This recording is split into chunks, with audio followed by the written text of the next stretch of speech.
Tweet Dubes RI untuk Jepang, Yusron Iza Mahendra itu pun mendapat kecaman dari sejumlah pihak kalangan, termasuk anggota Komisi 1 DPR. Yang pertama adalah dari Tantowi Yahya.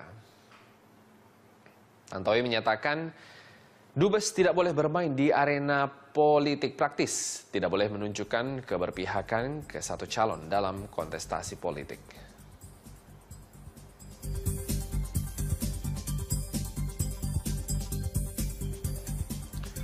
Selanjutnya dari Charles Honoris.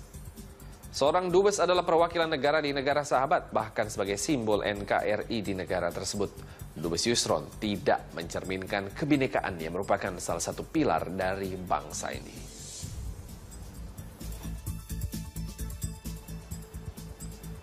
Masih dari Komisi 1 DPR ada Supyadin Aris Saputra. Apa yang dilakukan oleh Pak Yusron secara etika tidak baik.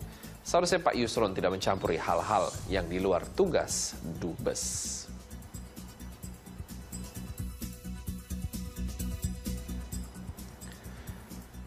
Terakhir dari Dimyati Natakusuma, saya akan ingatkan ke Pak Yusron, sudahlah tidak usah menyerang personal seperti itu. Komunikasi by phone kan bisa. Keinformasi lainnya, menanggapi kicauan Duta Besar RI untuk Jepang, Yusron Iza Mahendra di akun Twitternya yang bernada rasial terhadap Basuki Cahayapurnama, pihak Kementerian Luar Negeri sudah mengingatkan kepada para kepala perwakilan termasuk Duta Besar untuk fokus pada tugas dan tanggung jawabnya. Sementara itu, Menteri Agama Lukman Hakim Saifuddin mengingatkan agar masyarakat sebaiknya menghindari pernyataan yang rasial. Juru bicara Kementerian Luar Negeri Armanata mengatakan seharusnya para kepala perwakilan Indonesia, baik dubes maupun konsulat jenderal di luar negeri, untuk fokus kepada tugasnya dan tidak mengurusi masalah lain. Pihak Kemenlu sendiri belum mengambil keputusan langkah apa yang akan diambil terkait tulisan Yusron Iza Mahendra di akun Twitternya. Ya, ini yang kembali saya bilang kan bahwa mereka harusnya fokus kepada isu-isu yang telah diberikan oleh pemerintah kepada tugasnya di posnya tersebut. Sementara itu, Menteri Agama Lukman Hakim Saifuddin menanggapi santernya isu SARA jelang Pilkada Jakarta. Menurut Lukman, sebaiknya masyarakat menghindarinya karena Indonesia adalah negara dengan multi etnis, agama, dan budaya. Sebelumnya melalui akun Twitter, Yusron Iza Mahendra yang juga adik kandung dari bakal calon gubernur DKI Jakarta, Yusril Iza Mahendra, mengatakan jika gaya kepemimpinan Ahok terlalu arogan.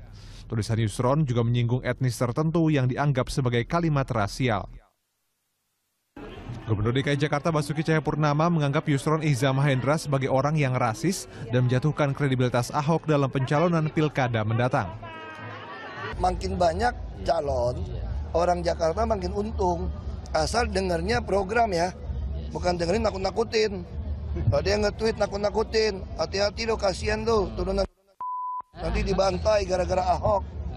Itu kurang ajar gitu loh, itu rasis.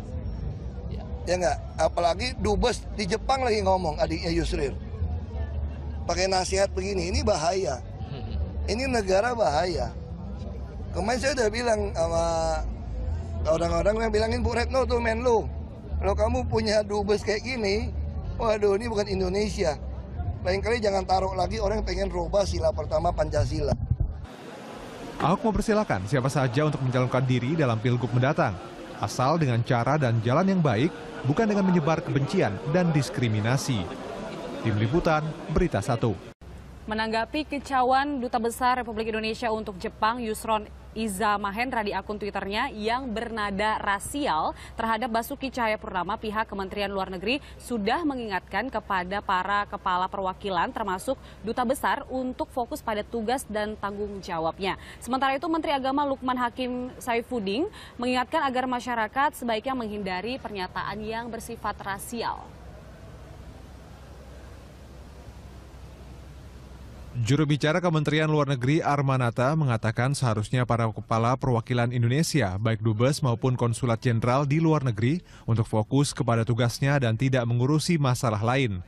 Pihak Kemenlu sendiri belum mengambil keputusan langkah apa yang akan diambil terkait tulisan Yusron Iza Mahendra di akun Twitternya. Ya, ini yang kembali saya bilang kan bahwa mereka harusnya fokus kepada isu-isu yang telah diberikan oleh pemerintah kepada tugasnya di posnya tersebut. Sementara itu Menteri Agama Lukman Hakim Saifuddin menanggapi santernya isu SARA jelang Pilkada Jakarta. Menurut Lukman, sebaiknya masyarakat menghindarinya karena Indonesia adalah negara dengan multi etnis, agama, dan budaya. Sebelumnya melalui akun Twitter, Yusron Ihza Mahendra yang juga adik kandung dari bakal calon gubernur DKI Jakarta, Yusril Ihza Mahendra, mengatakan jika gaya kepemimpinan Ahok terlalu arogan. Tulisan Yusron juga menyinggung etnis tertentu yang dianggap sebagai kalimat rasial. Gubernur DKI Jakarta Basuki Cahayapurnama menganggap Yusron Ihza Mahendra sebagai orang yang rasis dan menjatuhkan kredibilitas Ahok dalam pencalonan pilkada mendatang. Makin banyak calon, orang Jakarta makin untung. Asal dengernya program ya, bukan dengerin nakut-nakutin. Kalau dia nge-tweet nakut-nakutin, hati-hati lo, kasihan lo, turunan nanti dibantai gara-gara Ahok. Itu kurang ajar gitu loh, itu rasis. Ya enggak, apalagi dubes di Jepang lagi ngomong adiknya Yusril. Pakai nasihat begini, ini bahaya. Ini negara bahaya. Kemarin saya udah bilang sama orang-orang yang bilangin Bu Retno tuh Menlu, kalau kamu punya dubes kayak gini, waduh ini bukan Indonesia. Lain kali jangan taruh lagi orang yang pengen rubah sila pertama Pancasila. Ahok mempersilahkan siapa saja untuk mencalonkan diri dalam pilgub mendatang, asal dengan cara dan jalan yang baik, bukan dengan menyebar kebencian dan diskriminasi. Tim Liputan, Berita 1. Makanya saya yakin gini aja deh, kita sudah putuskan tidak mungkin membiarkan transportasi umum kepada swasta yang pegang. Karena mereka tuh nggak ada toleransi. Kita mau subsidi nggak susah. Makanya win-win solution yang kita tawarkan adalah rupiah per kilometer. Semua rute bus di dalam kota mau kami ambil alih. Kalau mau sanggup bersaing, silakan bersaing, nggak mungkin sanggup. Kalau nggak sanggup, silakan bergabung rupiah per kilometer. Gitu aja. Jalan memang Kalau buru-buru untuk Transjakarta Pak, kira-kira fasilitasnya apakah sudah ramah terhadap warga difabel Pak? Warganya apakah fasilitasnya sudah ramah terhadap warga difabel atau belum? Makanya kita lagi pesan, karena bus-bus kita dulu dirancang, dibangun salah. Kenapa mesti bangun dengan dek yang tinggi? Seluruh dunia namanya bus itu lantainya itu lantai yang rendah. Kenapa kamu iseng bikin lantai begitu tinggi gitu? Kamu lihat aja bus seluruh Jakarta. Ini gimana orang mau naik? Makanya kemarin kita udah perkenalkan kan, di sini Scania kemarin itu yang lower deck. Ya kita lagi mau dorong Hino, di Jepang itu juga lower deck. Hampir semua bus di dunia kok, kamu kemana aja, lantainya bus sama trotoar itu tuh tempel dekat gitu loh. Punya kita naik. Jangankan orang disabel, kita disabilitas, kita aja susah naik. Itu logika itu aja. Makanya kita lagi mau ganti nih semua nih. Ya, Pak Ahok nanti kan paripurna DPR itu jam 2 Pak ya. Nanti Bapak datang nggak Pak? Ya jadi katanya. Ya. Udah lebih dari 4 kali batal nih Pak. Iya, 4 kali tuh. Pak, warga luar Batang relokasinya bakal di mana Pak? Pokoknya seluruh rusun di Jakarta, yang pasti nggak pindah ke Belitung. Itu Pak Ahok guru meninggal di Jakarta Pak Ahok. Apa? Guru Pak meninggal Pak di Jakarta Timur Pak. Iya makanya saya bilang kita ada tugaskan pemotongan ayam segala macam mesti diperketat, nggak boleh di tengah kota lagi. Kemarin kan dia nggak pindah, ada yang pindah, ada yang nggak pindah, bilang tempatnya nggak cukup, sekarang kita cukupin aja. Tadi pertemuan dengan KPK kemarin membahas Ini direksi baru, kita mau samakan persepsi soal dusun, soal perawatan lingkungan, soal kerjasama. Ini enak, ini direksi barunya enak. Pak, Kita mau bangun kampung atlet, nanti selesai kampung atlet ini mau disewain ke siapa?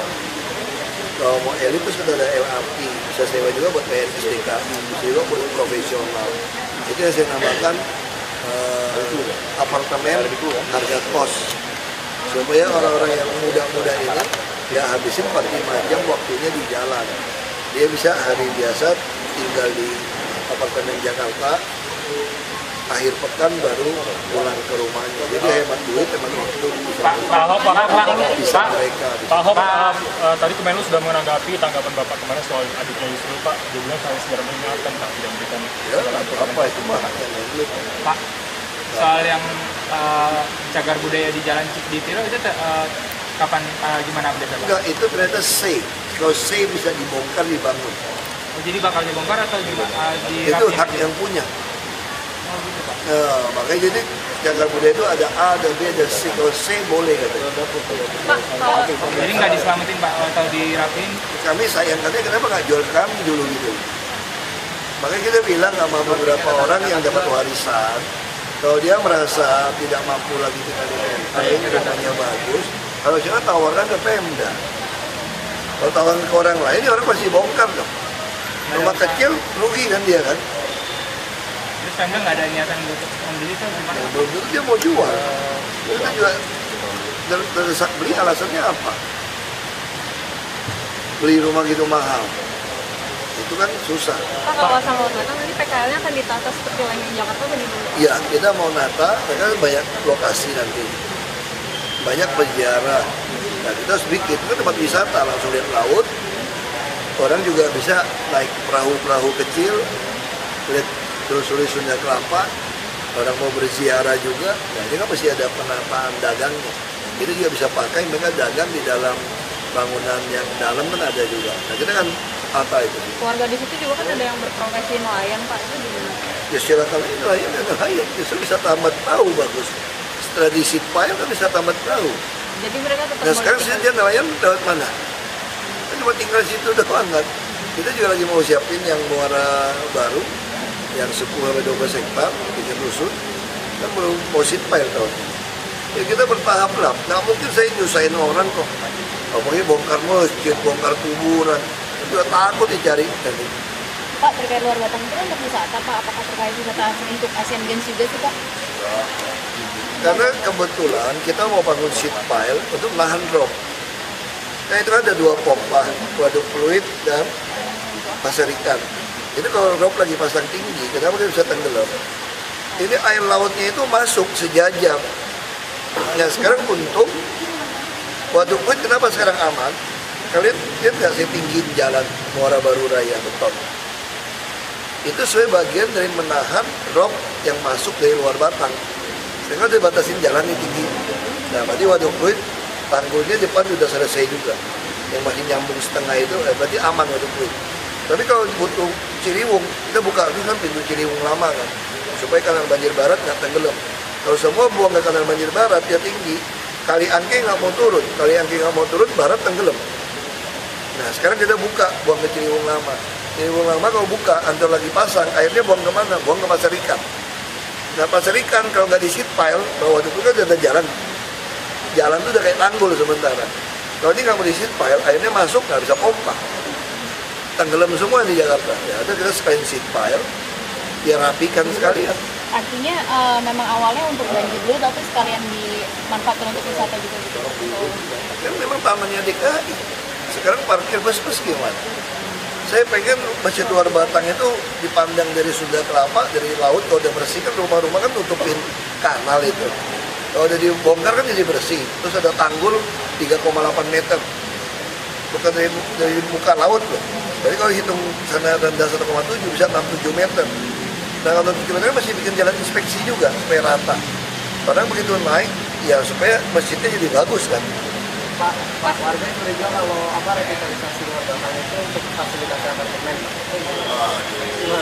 Itu mah ada fitnah dari zaman dulu lah.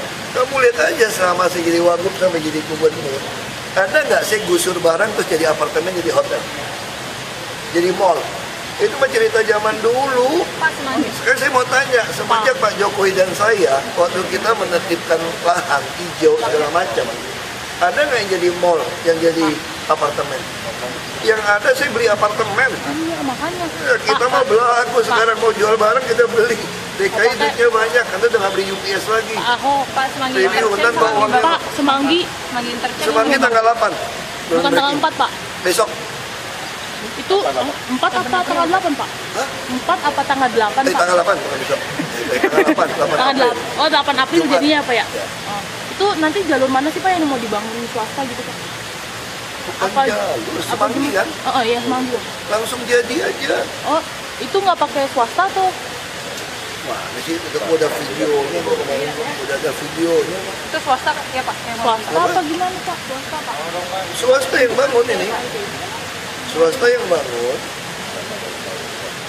Kasih kalian lihat ya. Tambahan buat langsung dia kayak. Itu masa kan belum dapat sih? Belum, Pak. Ketinggalan zaman main. Hah? Itu dari PT apa Pak yang bangun, Pak? Ini videonya nih. Ini kan jadi kayak gini semanggi. Berapa lama Pak pembangunan? Hah? Mungkin Juli 2017 selesai. Juli atau Agustus. Tapi sebelum akhir 2017 harus selesai. Ini yang bangun ini Wika yang dapat lelang. Anggarannya dari PT, dari perusahaan Jepang, Mori, menaikkan KLB. Dan ini akan secara sipil, sejarah sipil pertama di Indonesia, itu memasang precast yang bentangan 80 meter panjang di atas semanggi. Kalau di Hong Kong ada 140 meter tapi di atas laut. Ini potong semanggi itu 80 meter, precast dipasang langsung sampai miring. Makanya ini pertama kali sejarah kita konstruksi sipil yang gitu luar biasa. Jadi dari sisi sipil, dari sisi sejarah ini baik. Pak Jokowi udah sepakat, ya sudah Pak Jokowi nanti resmikan.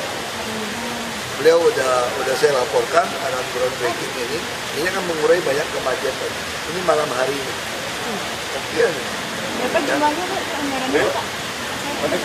Dulu kita hitung budgetnya, aku udah suruh bagi kok sak videonya itu 500 miliar. Nggak tahu begitu lelang cuma 300 miliar. Nah kita ada lebih sampai 200 miliar itu. Kita mau bikin ducting dan di sistem Sudirman Tamrin. Tapi kan nggak ada sistem ductingnya dari dulu. Pak Hidayat Nur Wahid tuding Bapak kampanye pakai uang APBD Pak. Kampanye petahana kampanye dong. Ini juga kok pakai APBD, jadi pakai kantornya Pemda. Kalian tanya-tanya sama saya, terus kalian tulis, Ahok berita lagi. Katanya soal anggaran. TV keluar lagi, jadi gimana dong? Saya diisi. Katanya program pemerintahnya DKI banyak yang dulunya nggak dipakai gitu Pak, terus kemudian sekarang dibesar-besarkan gitu katanya anggarannya Pak. Anggaran mana yang besar-besarkan? Mereka kasihan juga fitnahnya itu. Sebetulnya kadang-kadang justru yang ada, saya menghemat anggaran DKI. Ya dong, sekarang kalau saya beli lahan, sekarang kalau tuduh saya kampanye, saya pakai duit banyak beli lahan, bangun rusun. Lalu kalian anggap itu kampanye, orang akan milih saya. Satu pihak kalian bilang orang nggak milih saya, karena saya gusur orang. Ya coba jelasinnya gimana? Kalau saya mau kampanye, saya bangun rusun yang banyak, bagi-bagi, jual rusunami. Biar semua orang senang sama saya. Terus KJP saya, siapa bilang perbanyak? KJP tahun ini lebih sedikit jumlahnya daripada tahun lalu. Kenapa? Karena yang maling-maling saya potong. Terus yang dapat bantuan Yayasan Pondok Karya Yayasan Beasiswa Jakarta sama Basis, saya potong. Jadi orang nggak boleh dapat 3. Jadi sekarang KJP jumlah penerima lebih turun. Kenapa? Yang fiktif-fiktif saya buang. Saya sanksi. Jadi di mana ada kampanyenya? Kalau kampanye lepasin, terus kredit UMKM, UPT, dana bergulir. Saya bubarin. Kenapa saya bubarin? Semua kredit macet. Nah, kalau saya manfaatin kampanye atas nama usaha kecil menengah, kasih kredit yang besar. Kan baik hati Ahok. 5 juta, 10 juta. Tapi itu menarik perhatian warga DKI nggak sih Pak? Maksudnya dengan... Ya dong, makanya kalau mau tuduh buat kampanye, saya mana ada pola memanfaatkan uang untuk merusak sistem. KJP, 2,7 triliun. Saya bilang nggak boleh tarik kontak. Kalau mau kampanye, lepasin dong. Kayak BRT bantuan langsung tunai. Langsung top. Satu keluarga, 1 bulan 600.000. Wah, orang saya. Ini orang maki-maki saya. Berarti jadi gimana, kasih Pak? tahu ini aja lah. Jadi kalau takut bersaing, nggak punya program, aku ajarin deh program supaya lebih pintar dikit kalau mau calon gubernur. Pak, infrastruktur di Jakarta kan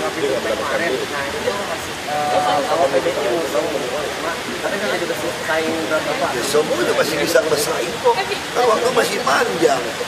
Petahana kan gini tuh nggak? Petahana itu selalu rentan untuk ada kemungkinan dikalahkan. Kenapa? Karena kami ini kan tiap hari kan ditonton ini. Jadi bukan pakai fasilitas. Kami ditonton tiap hari ini. semua orang dari luar bisa menilai kejelekan kami. Tapi kalau kamu baru muncul kan baru bilang akan, nggak terbukti toh. Tapi kalau kami nggak bisa bicara akan loh, orang langsung lihat kamu benar apa enggak. Jadi petahana ini sebetulnya siapapun bisa kalahkan. Kalau kamu nggak benar, kalau kamu kerja udah benar, kalau orang mau pilih ya kamu juga susah dikalahkan. Tapi kalau petahana dalam survei umumnya, kalau memang dia memuaskan warga, umumnya terpilih. Tapi kan muasin orang nggak gampang. Apalagi yang namanya penantang kan selalu mencari kelemahan, kayak provokator kan. Kita mau rapiin luar Batang, datang orang bilang mau belain, ya kan? Terus pakai fitnah, ini masjidnya mau dirobohin Ahok. Aku mau rapiin Kampung Pulo, datang juga calon-calon bilang mau menghabisin Masjid Habib juga Kampung Pulo kan pakai isu sama. Nah kalau ada orang Kampung Pulo percaya bahwa Ahok Kampung Pulo ini mau menyusahkan orang habisin masjid, ini saya enggak. Ini sama aja, jadi soal petahana itu. Waktu Kampung Pulo ribut nggak orang sama saya? Ribut. Jadi sekarang gimana bilang mau pakai fasilitas? Udahlah, mau bersaing itu saya bilang ya, rakyat itu nggak bodoh amat kok. Kalau saya memang ketemu yang nggak bagus, orang Jakarta juga nggak bakal milih. Nggak bego-bego, kamu kira orang Jakarta goblok? Nggak goblok-goblok amat orang Jakarta itu. Pak, kan mungkin terkait APBD tadi itu kan banyak infrastruktur Jakarta yang dibiayai oleh pengembang gitu ya Pak. Nah, boleh nggak sih Pak dibagikan? Emang selama ini kan menghemat APBD, terus memang uangnya digunakan untuk apa sih Pak? Oleh bangun juga. Misalnya contoh pengembang bantu kami 63 RPTRA. Lalu saya kita dapat harga, tahun ini kami bangun pakai APBD 150. Iya. Rumah sakit kami yang bangun siapa? APBD. Contohnya apa aja Pak RPTRA yang dibangun? Ini baru mau lelang ini 150. Tahun ini ya Pak ya? Iya. Terus kamu tanya apa lagi? Tahun lalu kan dicolong semua, beli UPS macam-macam kan yang 2015. 2015 saya kunci. Terus beli apa? Beli tanah yang banyak. Supaya dapat tanah, karena tanah lagi turun. Tanah makin tahun makin mahal, kita beli dulu. Terus tahun ini saya bangun berapa? Rusun 20.188 unit.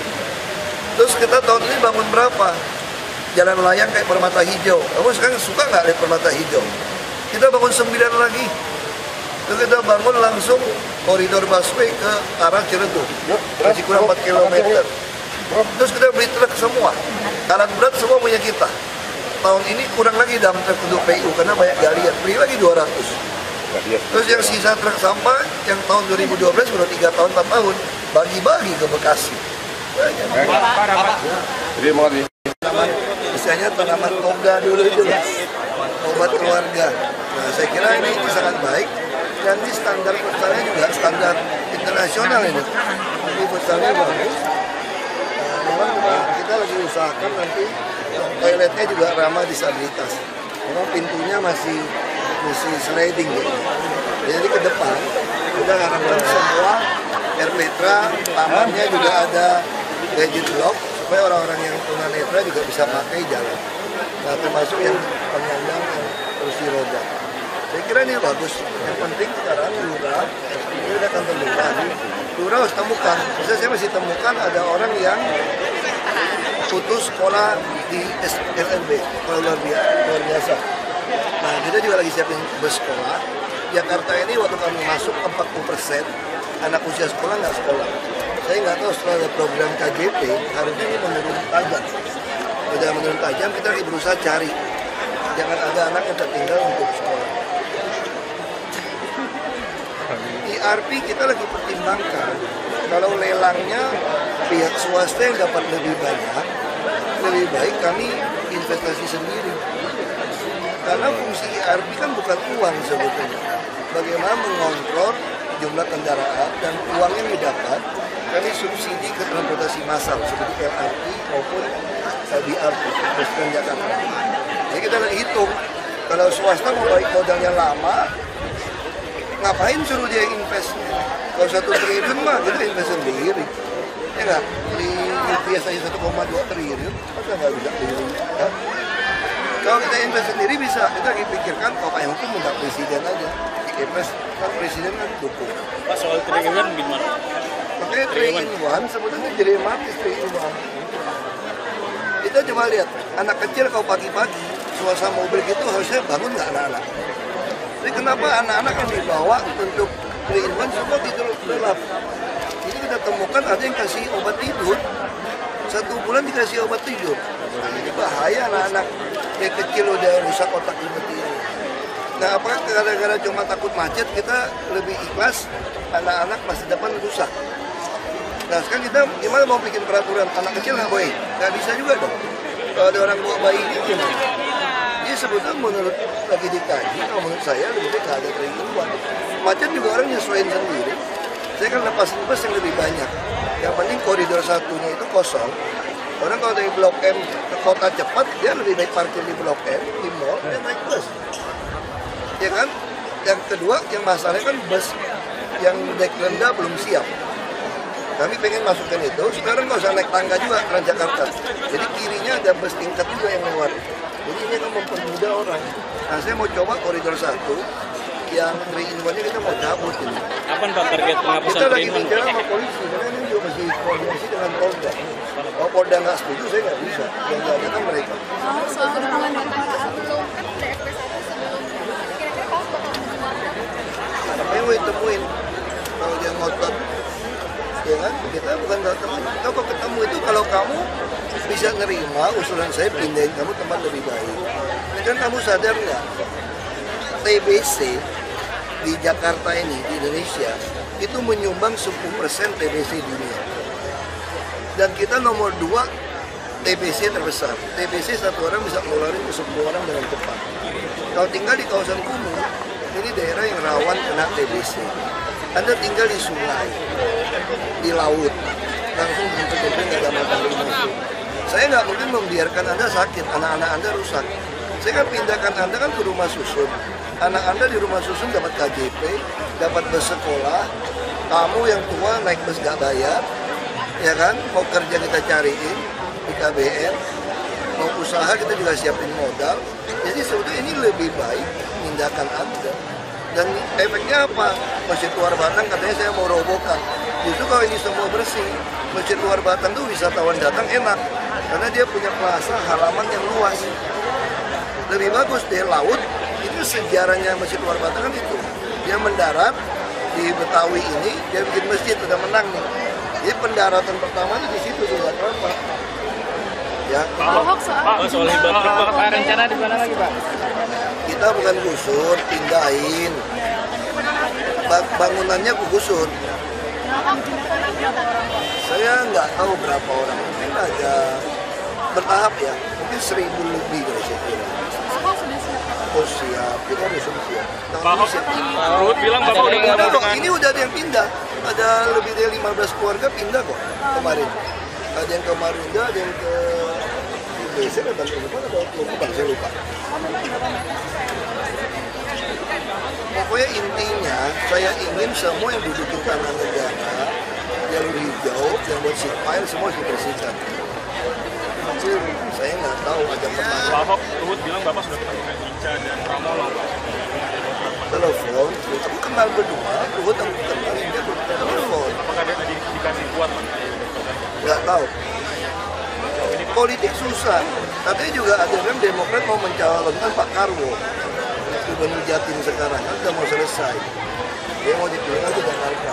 Nggak apa-apa, saya pikir ini aja lah, makin banyak calon, orang Jakarta makin untung. Asal dengarnya program ya, bukan dengerin nakut-nakutin. Ada yang nge-tweet nakut-nakutin, hati-hati loh, kasihan tuh, turunan Cina miskin, nanti dibantai gara-gara Ahok.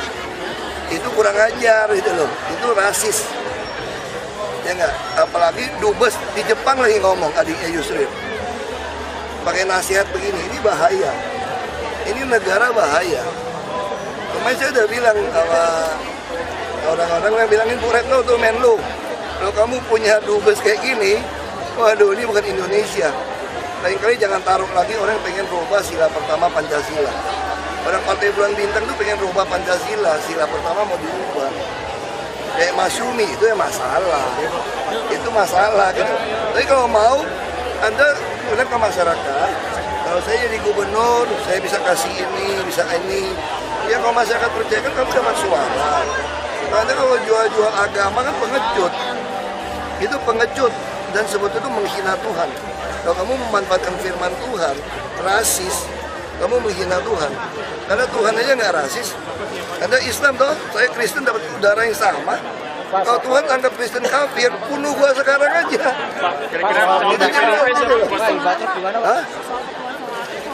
Itu sering lah, enggak. Kita sama teman-teman itu sering kumpul aja.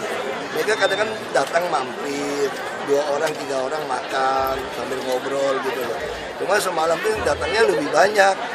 Aku bilang saya ketemu istri saya lah, lagi di rumah dinas, lagi rapat, ya, terus kita pindah.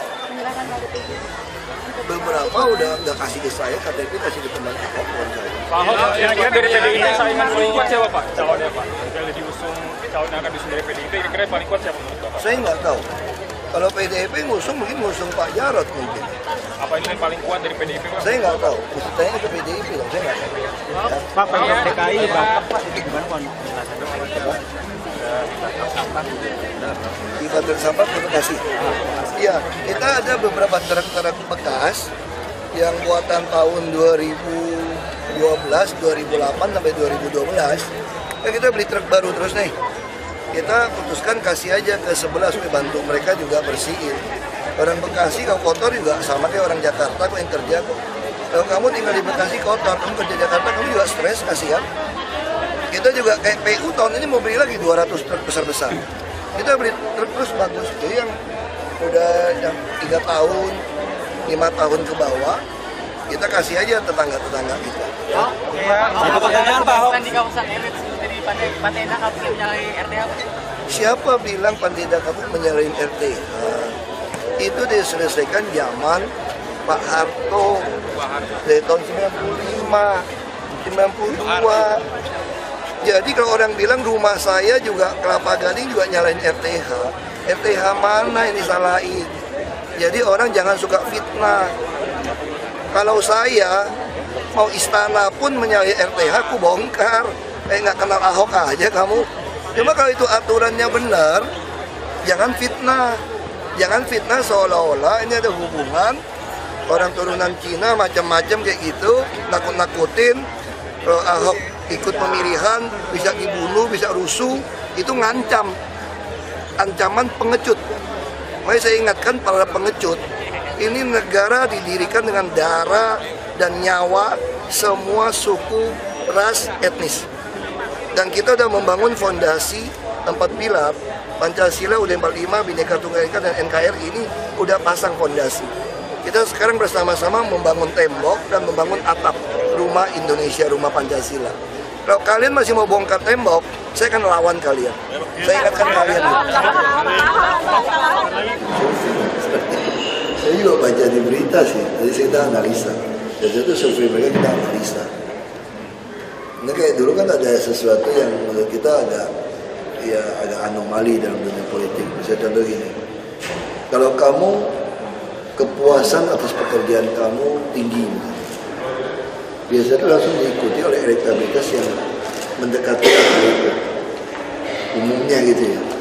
Jadi kalau buat saya, dia agak rendah dari yang angka ini. Kenapa? Itu kita nggak bisa jawab. Mungkin karena ada unsur beberapa orang primordial ada juga. Ada orang nggak bisa terima saya karena saya bukan beragama mayoritas. Walaupun kamu bagus banget nih, tapi saya agak keberatan diri kamu. Karena mungkin saya punya konsep ajaran nggak boleh pilih orang yang salah gunakan surat Al-Maidah 51. Ya, jangan jadikan Nasrani Yahudi jadi pemimpinmu gitu. Saya udah hafal ini dari sejak saya berpolitik. Pada zaman Nabi waktu surat Al-Maidah 51 keluar, konteksnya itu apa? Belum ada pemilihan, mana ada zaman dulu ada pemilihan kok. Tapi orang sekarang menggunakan itu, tapi ada sebagian orang terpengaruh. Tapi calon lain tuh sepertinya tergeser dengan itu Pak. Apakah ini berarti tidak ada harapan calon lama? Nggak tahu, saya nggak tahu. Karena macam-macam kan, bisa isu sara, isu macam-macam. Saya udah kenyang ya. Yang penting saya fokus kerja saja lah. Kita nggak bisa, kita nggak tahu pikiran orang kan, tentukan kan nanti tanggal 15 Februari katanya. 2017. Mungkin ya, Februari lah. Dan Februari itu kan kita bayangin ya, nanti pengaruh lanina, mulai Juli ini kan hujan terus menerus ini. Sampai ke Februari puncaknya tahun depan. Nah kalau pas laut pasang kan tanggul belum jadi nih. Kalau hujan 3 hari, seminggu, tenggelam loh Jakarta 40 hari. Kalau Jakarta tenggelam gara-gara hujan terus menerus, gak ada pengaruh lanina, sampai seminggu tenggelam. Pompa air laut nyambung karena tanggulnya belum jadi. Pas pemilihan tenggelam gitu kan, hujan berhari-hari bisa. Kita nggak tahu, karena semua Tuhan yang ngatur. Kira-kira orang pilih kita lagi nggak? Kita nggak tahu juga. Jadi kita nggak bisa tebak. Apa? Tahun ini itu udah lelang. Makanya kan saya mau penertiban yang pasar ikan. Itu kan karena bersama lagi SP1 sekarang kan Pak? Iya, karena kalau itu nggak dibangun tanggul, nanti kalau laut pasang, hujan, nyambung airnya nggak bisa pompa. Ya, kita mau tertibkan April pertengahan. Lelang udah selesai. Tinggal bangun itu, tinggal bersihkan, kita langsung sit pipe. Nah, ya. Ada hitungannya kok. Misalnya SP1 seminggu, terus 3 hari, terus apa gitu. Saya lupa. Ada. Kayak dan Mogot Muara Baru yang Banten apa Pulau Gebang itu semua kewajiban pengembang. Ada berapa pengembang Pak yang semua? Nggak ingat saya banyak.